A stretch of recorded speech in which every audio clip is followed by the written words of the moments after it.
क्या होगा जब एक लड़के को एक ही परिवार की दो बहनों से प्यार हो जाए? जब बाप अपने से 30 साल छोटी लड़की से शादी करना चाहे और बेटा अपने बाप की होने वाली बीवी की बहन से प्यार करे? आज मैं सुनाने जा रहा हूं नारी नारी नदुमा मुरारी की मजेदार कहानी, जहां गौतम, जो अपने पिता की दूसरी शादी को सपोर्ट करता है, खुद उलझ जाता है एक ऐसे प्यार में जिसे एक डिवोर्स लॉयर बाप कभी मानने वाला नहीं। दो बहनें, दो प्रेम कहानियां और एक ऐसा temple wedding versus court marriage का ड्रामा जो पूरी फिल्म को मजेदार बना देता है। तो चलिए चलते हैं इस मजेदार रोम कॉम की दुनिया में, जहां प्यार हंसी मजाक के साथ आता है। कहानी शुरू होती है गौतम से। गौतम एक आर्किटेक्ट है जो अपने पिता कार्तिक के साथ रहता है। गौतम और उसके पिता के बीच बहुत अच्छा रिश्ता है। वो सिर्फ बाप बेटे नहीं, दोस्त भी हैं। दोनों एक दूसरे से खुलकर बात करते हैं, अपनी फीलिंग्स शेयर करते हैं। एक दिन कार्तिक गौतम से कुछ कहना चाहते हैं। वो थोड़े नर्वस हैं। गौतम पूछता है, क्या हुआ पापा? कार्तिक हिम्मत करके बोलते हैं, बेटा मैं दोबारा शादी करना चाहता हूं। गौतम को पहले तो शॉक लगता है, लेकिन फिर वो खुश हो जाता है। वो कहता है, बहुत अच्छी बात है पापा, आप अकेले हो, आपको भी खुशी चाहिए। तो कौन है वो? कार्तिक एक फोटो दिखाते हैं। गौतम देखता है एक बहुत खूबसूरत जवान लड़की की फोटो। गौतम चौंक जाता है। वो पूछता है, पापा ये कौन है? कार्तिक कहते हैं, ये साक्षी है, मैं उससे शादी करना चाहता हूं। गौतम देखता है कि साक्षी तो उसकी उम्र की लगती है। वो पूछता है, लेकिन पापा उसकी उम्र क्या है? कार्तिक थोड़े शर्माते हुए कहते हैं, बस 30 साल की है। गौतम को हंसी आ जाती है। पापा आपसे 30 साल छोटी? ये तो मेरी उम्र की है। कार्तिक कहते हैं, प्यार में उम्र नहीं देखी जाती बेटा, और मुझे साक्षी से सच्चा प्यार है। गौतम सोचता है, चलो अगर पापा खुश हैं तो ठीक है। वो कार्तिक को सपोर्ट करता है, कहता है, ठीक है पापा, अगर आप खुश हैं तो मैं भी खुश हूं। कार्तिक बहुत खुश हो जाते हैं। वो गौतम को गले लगाते हैं। अब तैयारी शुरू होती है शादी की। गौतम को साक्षी से मिलना है। वो साक्षी के घर जाता है। साक्षी के पिता का नाम है रामलिंगैया। रामलिंगैया एक बहुत फेमस डिवोर्स लॉयर है, यानी वो कपल्स को तलाक दिलाने में एक्सपर्ट है। उसका फर्म बिलीफ है कि लव मैरिजेस कभी सक्सेसफुल नहीं होती, सिर्फ अरेंज्ड मैरिजेस ही वर्क करती हैं। जब गौतम साक्षी के घर पहुंचता है तो वहां उसे साक्षी की एक बहन भी मिलती है, नित्या। नित्या भी एक आर्किटेक्ट है, बिल्कुल गौतम की तरह। दोनों की बातें होती हैं, प्रोफेशन के बारे में, लाइफ के बारे में। गौतम को नित्या बहुत अच्छी लगती है, स्मार्ट, फनी और खूबसूरत। लेकिन गौतम अपने आप को रिमाइंड करता है, नहीं यार, ये तो मेरी होने वाली सौतेली मां की बहन है। मैं क्या सोच रहा हूं? वो अपनी फीलिंग्स को इग्नोर करने की कोशिश करता है, लेकिन डेस्टिनी को कुछ और ही मंजूर था। गौतम और नित्या दोनों को एक साथ केरल में एक प्रोजेक्ट पर काम करना पड़ता है। दोनों केरल जाते हैं। वहां की खूबसूरत वादियों में, बैकवाटर्स के बीच, दोनों के बीच क्लोजनेस बढ़ने लगती है। वो साथ में काम करते हैं, साथ में खाना खाते हैं, साथ में घूमते हैं। धीरे धीरे दोनों को एक दूसरे से प्यार हो जाता है, लेकिन दोनों अपनी फीलिंग्स को छुपाते हैं क्योंकि सिचुएशन बहुत कॉम्प्लिकेटेड है। आखिर नित्या की बहन साक्षी तो गौतम के पिता से शादी करने वाली है। एक रोमांटिक शाम को बैकवाटर्स में नाव की सवारी के दौरान गौतम हिम्मत करके नित्या से कहता है, नित्या मुझे तुमसे कुछ कहना है। मैं जानता हूं ये सिचुएशन बहुत वियर्ड है, लेकिन मुझे तुमसे प्यार हो गया है। नित्या भी अपनी फीलिंग्स कन्फेस करती है, मुझे भी गौतम, लेकिन ये कैसे पॉसिबल है? मेरी बहन तुम्हारे पिता से शादी कर रही है। गौतम कहता है, मुझे नहीं पता, लेकिन मैं तुम्हें नहीं छोड़ सकता। केरल से वापस आकर नित्या अपने पिता रामलिंगैया को अपनी फीलिंग्स के बारे में बताती है। वो कहती है, पापा मुझे गौतम से प्यार हो गया है। रामलिंगैया को गुस्सा आता है। वो कहता है, क्या? गौतम वही लड़का जिसके पिता तुम्हारी बहन से शादी कर रहे हैं। यह कैसा मजाक है? और वैसे भी लव मैरिज मैं कभी अलाउ नहीं करूंगा। मैंने अपनी पूरी जिंदगी कपल्स को डिवोर्स दिलाने में बिताई है। मुझे पता है लव मैरिजेस फेल हो जाती हैं। नित्या रोती है, लेकिन पापा हमारा प्यार सच्चा है। रामलिंगैया कहता है, हर कोई यही कहता है, लेकिन रियलिटी कुछ और होती है। गौतम और नित्या की लव स्टोरी अब एक बड़ी प्रॉब्लम बन गई है। एक तरफ कार्तिक और साक्षी की शादी होनी है, दूसरी तरफ गौतम और नित्या एक दूसरे से प्यार करते हैं। रामलिंगैया दोनों फैमिलीज को बुलाता है। वो कार्तिक से कहता है, देखिए मैं अपनी बेटी साक्षी की शादी आपसे करवाने को तैयार हूं, लेकिन मैं अपनी दूसरी बेटी नित्या की शादी गौतम से नहीं करवा सकता। ये लव मैरिज है और लव मैरिजेस सफल नहीं होती। कार्तिक कहते हैं, लेकिन हम भी तो लव मैरिज कर रहे हैं। तो फिर रामलिंगैया कहता है, वो अलग बात है, आप मैच्योर हैं, समझदार हैं। लेकिन ये बच्चे नहीं जानते कि लव मैरिज में क्या होता है। Gautam tries to convince Ramalingaiah. वो अपनी और नित्या की लव स्टोरी सुनाता है, कैसे वो मिले, कैसे उन्हें एक दूसरे से प्यार हुआ, कैसे वो एक दूसरे के परफेक्ट हैं। लेकिन रामलिंगैया इंप्रेस्ड नहीं होता। वो कहता है, तुम्हारी कहानी तो बहुत अच्छी लगती है, लेकिन असली परीक्षा तब होती है जब तुम एक दूसरे से लड़ते हो, जब मुश्किलें आती हैं। तुम दोनों ने कभी लड़ाई नहीं की, तुम्हारा प्यार अभी टेस्ट नहीं हुआ। नित्या कहती है, लेकिन पापा, प्यार में लड़ना जरूरी है क्या? हम एक दूसरे को समझते हैं। रामलिंगैया कहता है, हर कपल यही कहता है शुरू में, लेकिन फिर रियलिटी सामने आती है। नित्या बहुत जिद करती है। वो कहती है, पापा, अगर आप मेरी शादी गौतम से नहीं करवाएंगे तो मैं किसी और से भी शादी नहीं करूंगी। रामलिंगैया को अपनी बेटी का प्यार दिखता है। वो सोचता है, शायद मैं गलत सोच रहा हूं, चलो एक मौका देता हूं, लेकिन अपने तरीके से। रामलिंगैया एक कंडीशन रखता है। वो कहता है, ठीक है, मैं तुम्हारी शादी गौतम से करवा दूंगा, लेकिन एक शर्त है, तुम्हारी शादी कोर्ट मैरिज होगी, टेंपल वेडिंग नहीं। नित्या शॉक्ड है। क्यों पापा? रामलिंगैया कहता है, क्योंकि मुझे देखना है कि तुम्हारा प्यार कितना स्ट्रांग है।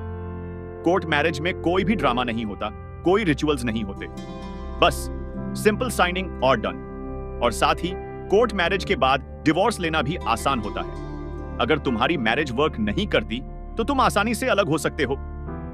गौतम और नित्या अग्री कर लेते हैं। उन्हें लगता है, चलो कोई बात नहीं, कोर्ट मैरिज ही सही, कम से कम शादी तो हो रही है। अब तैयारियां शुरू होती हैं दोनों शादियों की। एक तरफ कार्तिक और साक्षी की ग्रैंड टेंपल वेडिंग, दूसरी तरफ गौतम और नित्या की सिंपल कोर्ट मैरिज। दोनों शादियां सेम डे पर होनी है। कार्तिक की शादी सुबह टेंपल में और गौतम की शादी दोपहर में कोर्ट में। शादी के दिन से पहले की रात गौतम और नित्या बात करते हैं। नित्या कहती है, गौतम, तुम्हें नहीं लगता कि हमारी सिचुएशन बहुत वियर्ड है? तुम्हारे पिता मेरी बहन से शादी कर रहे हैं और हम एक दूसरे से। इसका मतलब तुम्हारे पिता मेरे बहनों ही बन जाएंगे और मेरी बहन तुम्हारी सौतेली मां। और हम क्या रिलेशन में होंगे?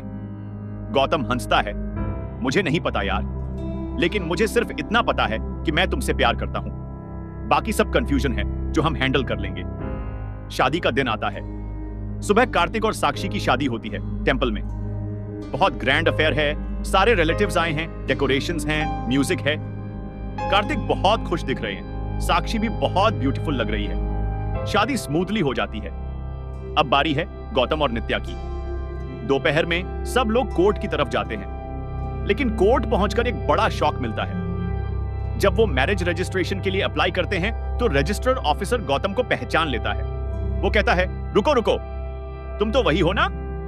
गौतम कंफ्यूज्ड है, जी आप मुझे कैसे जानते हैं? रजिस्टर्ड ऑफिसर कहता है, अरे तुम्हारी तो पहले से ही एक शादी रजिस्टर्ड है यहां। गौतम शॉक्ड है, क्या ये कैसे हो सकता है? मैंने तो कभी शादी नहीं की। ऑफिसर फाइल्स निकालता है और दिखाता है, देखो यहां तुम्हारा नाम है, तुम्हारी फोटो है, तुमने 3 महीने पहले शादी की थी एक लड़की से। गौतम के पैरों तले जमीन खिसक जाती है। नित्या शॉक्ड है। रामलिंगैया गुस्से से कहता है, क्या तुम पहले से शादीशुदा हो और तुमने मेरी बेटी को धोखा दिया? गौतम ट्राइज टू एक्सप्लेन, नहीं नहीं, ये कोई गलतफहमी है, मैंने कभी शादी नहीं की। लेकिन कोई उसकी बात नहीं सुनता। रामलिंगैया नित्या का हाथ पकड़कर कहता है, चलो हम यहां से जा रहे हैं। मैं पहले से जानता था कि लव मैरिजेस में धोखा होता है, आज प्रूफ मिल गया। Gautam desperately tries to stop them. Nitya, मेरी बात सुनो, मैंने सच में कोई शादी नहीं की, ये कोई कॉन्स्पिरेसी है। लेकिन नित्या भी कंफ्यूज्ड और हर्ट है। वो रोती हुई चली जाती है। अब गौतम के सामने बड़ी प्रॉब्लम है। उसे प्रूव करना होगा कि वो इनोसेंट है। वो अपने दोस्तों की मदद लेता है। वो उस लड़की को ढूंढने की कोशिश करता है जिसके साथ गौतम की फेक शादी रजिस्टर्ड है। इन्वेस्टिगेशन में पता चलता है कि ये सब एक कॉन्स्पिरेसी है। किसी ने गौतम की आइडेंटिटी यूज करके फेक मैरिज रजिस्टर करवाई है। लेकिन किसने और क्यों? धीरे धीरे क्लूज मिलते हैं। पता चलता है कि यह सब रामलिंगैया ने ही करवाया है। हाँ, नित्या के पिता ने ही यह साजिश रची है। गौतम को सच पता चलता है तो वो शॉक्ड है। वो रामलिंगैया का सामना करता है। रामलिंगैया को कोई गिल्ट नहीं है। वो कहता है, हाँ मैंने किया, मैं अपनी बेटी को लव मैरिज की डिजास्टर से बचाना चाहता था। तुम्हें एक्सपोज करना था कि तुम कितने इर्रिस्पॉन्सिबल हो। गौतम गुस्से में कहता है, लेकिन यह सब फेक था, आपने गलत प्रूफ बनाया। रामलिंगैया कहता है, हाँ लेकिन मेरा इंटेंशन सही था, मैं अपनी बेटी की प्रोटेक्शन कर रहा था। अब गौतम को नित्या को सच बताना है, लेकिन नित्या अब गौतम से बात नहीं करना चाहती। वो हर्ट है, एंग्री है। गौतम ट्राइज बार बार, लेकिन नित्या इग्नोर करती रहती है। फिर गौतम को एक आइडिया आता है। वो पब्लिकली सबके सामने सच निकालने का फैसला करता है। वो एक गैदरिंग ऑर्गेनाइज करता है जहां दोनों फैमिलीज को बुलाता है। वहां वो सारे प्रूफ्स प्रेजेंट करता है। कैसे रामलिंगैया ने फेक मैरिज सर्टिफिकेट बनवाया, कैसे रजिस्टर्ड ऑफिसर को पैसे दिए, सब कुछ सबके सामने सच खुल जाता है। रामलिंगैया को शर्म आती है। नित्या अपने पिता से कहती है, पापा आपने ये क्या किया? आपने तो हमेशा सच्चाई की बात की और आज आपने खुद झूठ का सहारा लिया। रामलिंगैया के पास कोई जवाब नहीं है। वो सिर झुकाकर खड़ा है। गौतम कहता है, अंकल मैं समझता हूं कि आप अपनी बेटी की प्रोटेक्शन करना चाहते थे, लेकिन आपने गलत तरीका अपनाया। मैं नित्या से सच्चा प्यार करता हूं और मैं हमेशा उसका ख्याल रखूंगा। नित्या अब गौतम के पास जाती है। वो कहती है, गौतम मुझे माफ कर दो, मुझे तुम पर भरोसा करना चाहिए था। गौतम मुस्कुराता है, कोई बात नहीं, अब तो सब ठीक हो गया ना। रामलिंगैया फाइनली एक्सेप्ट कर लेता है। वो कहता है, ठीक है मैं गलत था, तुम दोनों की शादी हो सकती है, लेकिन अब टेंपल वेडिंग होगी, कोर्ट मैरिज नहीं। मैं अपनी बेटी को प्रॉपर तरीके से विदा करना चाहता हूं। गौतम और नित्या खुश हो जाते हैं। अब होती है प्रॉपर टेंपल वेडिंग, सारे रिचुअल्स के साथ, पूरे सेलिब्रेशन के साथ। कार्तिक और साक्षी भी खुश हैं। अब दोनों फैमिलीज ऑफिशियली एक हो गई हैं। फिल्म का आखिरी सीन बहुत फनी है। सब लोग वेडिंग रिसेप्शन में बैठे हैं। कोई पूछता है, अच्छा अब रिलेशंस क्या हुए? गौतम कार्तिक का बेटा है और कार्तिक ने साक्षी से शादी की। साक्षी नित्या की बहन है और नित्या ने गौतम से शादी की। तो ये सब क्या रिलेशन में है? सब लोग कंफ्यूज्ड हो जाते हैं। कोई कहता है गौतम अपनी सौतेली मां का साला बन गया। कोई कहता है नहीं नहीं, कार्तिक अपने बेटे के साले बन गए। सब हंसने लगते हैं। रामलिंगैया भी हंस रहा है। वो कहता है, चलो कम से कम ये फैमिली तो हैप्पी है। शायद मैं लव मैरिजेस के बारे में गलत था। कार्तिक कहते हैं, हाँ प्यार में उम्र रिलेशन कुछ नहीं देखा जाता, बस दिल की बात होनी चाहिए। सब खुशी खुशी सेलिब्रेट करते हैं। फिल्म खत्म होती है एक हैप्पी नोट पर, जहां सब समझ जाते हैं कि प्यार में कोई रूल बुक नहीं होती और फैमिली बॉन्डिंग सबसे इंपॉर्टेंट है।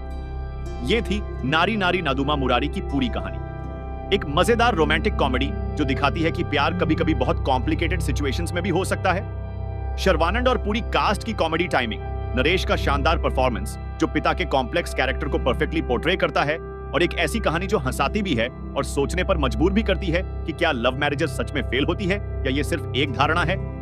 फैमिली एंटरटेनर है जो संक्रांति के मौके पर पूरे परिवार के साथ देखने लायक है।